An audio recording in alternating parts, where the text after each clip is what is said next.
बोलिए प्रेम से श्री सद्गुरु महाराज की।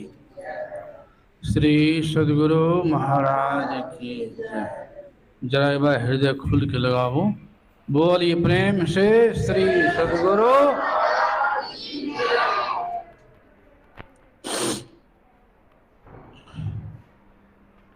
मंगल मूरति सद्गुरु मिलवै सर्वधारि।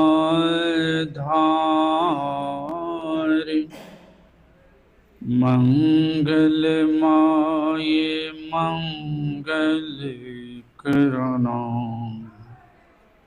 बिनबो बारंबार।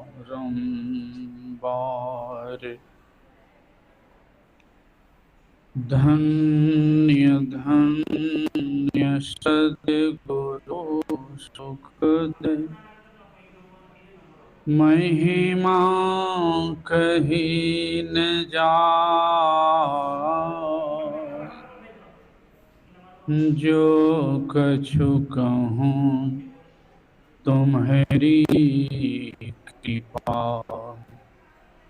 मोते कछु न बसाई। जो कछु कहूँ तुम्हारी कृपा मोते कछु न बसाओ। बोलिए प्रेम से श्री सद्गुरु।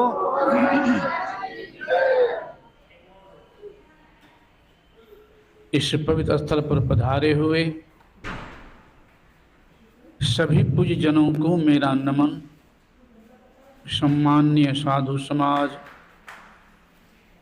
परम आदरणीय धर्म प्रेमी सज्जनों, पूजनीय माताओं एवं भक्तिमती धर्मशीला बहनों,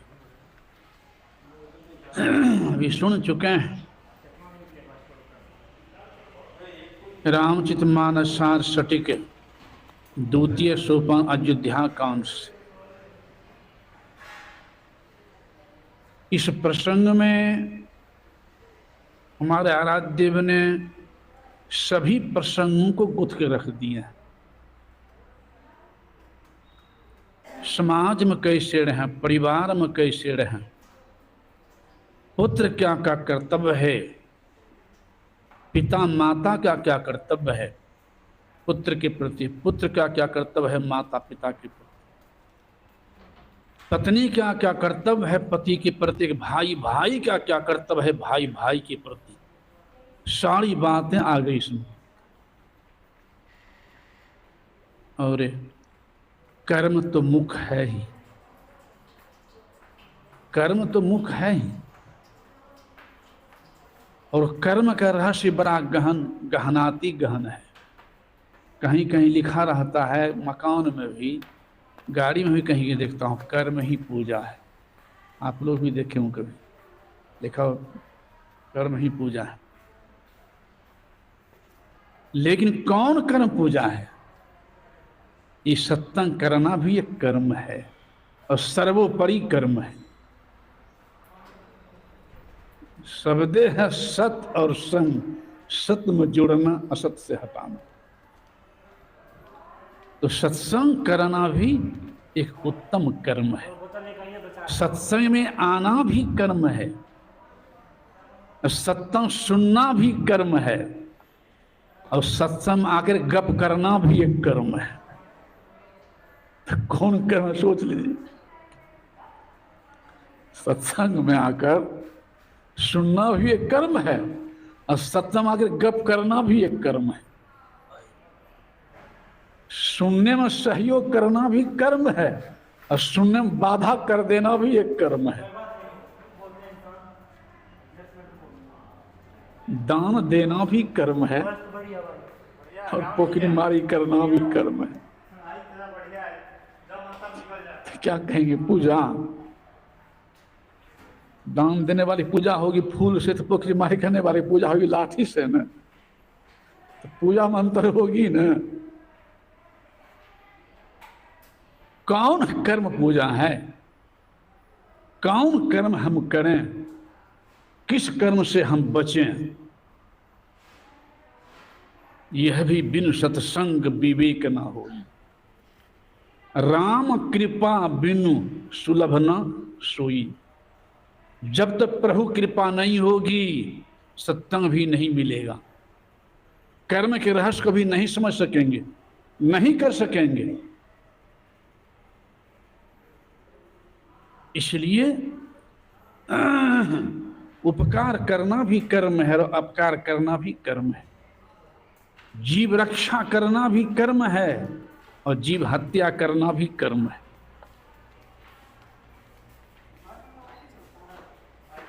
इसलिए रहस्य बड़ा गहनाति गहन है।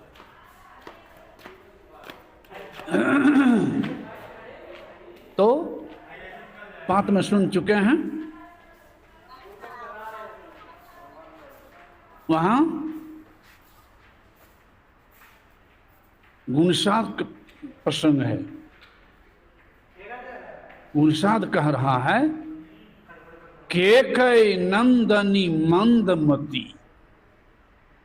केकई नाम था केकई के पिता का, भरत के नाना का, नंदनी पुत्री ही कहलाता।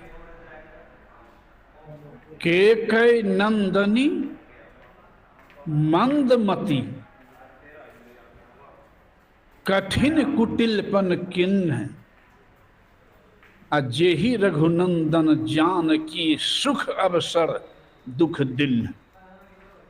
सुख अवसर पर दुख दे दिया। जबकि लक्ष्मण का प्रेम राम के प्रति कम था, अगाध प्रेम था। लक्ष्मण को बन नहीं हुआ था, भाई के प्रेम के चलते गए हैं। फिर भी वहां क्या कह रहे हैं, सुन चुके अभी। गुणसाय गुणसाद ऐसा मत कहो, ऐसा मत कहो। बोले लखाना मधुर मृदु बानी, अज्ञान वैराग भगति रस सानी। काहुने को सुख दुख कर दाता, निज कृत कर्म भोग सुनु भ्राता। अगाध प्रेम भाई के प्रति नमूना दुनिया में।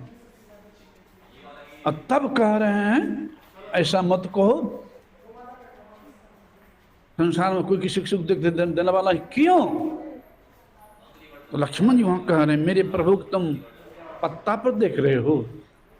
पत्ता पर मेरे प्रभु की माया है। मेरे प्रभु तो कण कण में व्यापक है। मेरे प्रभु को दुखी देख रहे हो। मेरे प्रभु तो दुख सुख से पड़े हैं। ये दुनिया खाली दिखा रहे हैं, लीला कर रहे हैं, खेला कर रहे हैं, नाटक कर रहे हैं। ये दुख सुख से पड़े हैं। दुनिया को चिता रहे हैं कि मैं भी दुख भोगता, तुम किस गिनती में हो, इसे कर्म को संभालो। ये दुनिया को ज्ञान दे रहे हैं।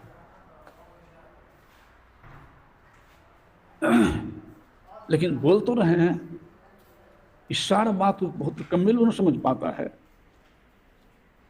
दुनिया को दिखा रहे हैं। भगवान श्री कृष्ण ही दुनिया को दिखाए हैं। भगवान श्री कृष्ण भी दुनिया को दिखाए हैं, सबसे पड़े हैं, लेकिन दुनिया को दिखाए हैं। पहले जानते थे या नहीं जानते थे कि हम जाएंगे हमारे साथ कौन से ऐसे करेगा, सब जानते थे फिर भी गए। क्यों? जो अभी सुन चुका पहले, संकट में थे, उसको बचाना था, तारना था और उसे नाश करना था, नाश करना था।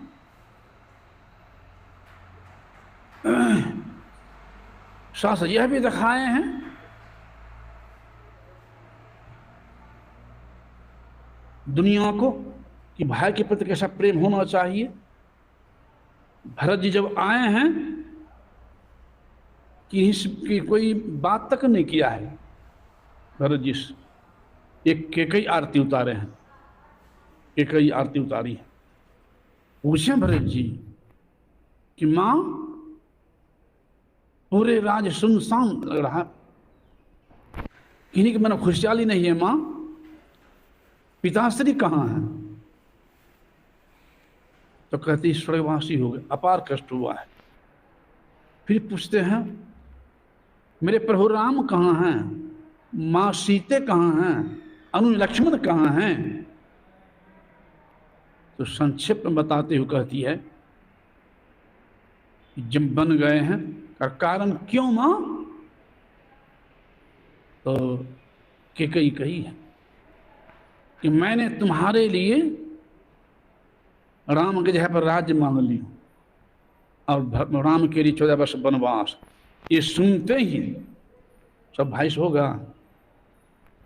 मां नहीं कहा है भरत जी के कई को, राजमाता कहा कि राजमाता तुमने मेरे लिए वरदान मांग ली, प्रभु को बन, मुझे राज मांग ली, प्रभु के लिए बन। यह वरदान मांगते समय तुम्हारे मुंह में कीड़ा नहीं फर गया? विधाता ने तुम्हारे कोख से मेरा जन्म क्यों दिया? अगर जन्म दिया तो जीवित क्यों रखा? मृत्यु दे देते। प्रिय भागिन, जो कौशल्या माता तुम्हें अपने पुत्र से विशेष मांगती थी, और ऐसे कौशल्या माता के इकलौता पुत्र को वन भेजते तुम्हारी जिह्वा नहीं गल गई? मां नहीं कहा। और आगे चले गए हैं। कौशल्या मां तो राम के विरह में मुड़ी नीचा करके कलप रही थी। 3 बार पुकारे भरत जी, मां मां मां, मैं भरत आया हूं। कौशल्या देखती है, कहती भरत आ गया बेटा, मेरी बात कोई नहीं सुन रहा। देखिए कितना कष्ट हुआ पुत्र के वियोग में, मेरी बात कोई नहीं सुन रहा है। तुम राजा हो, तुम ही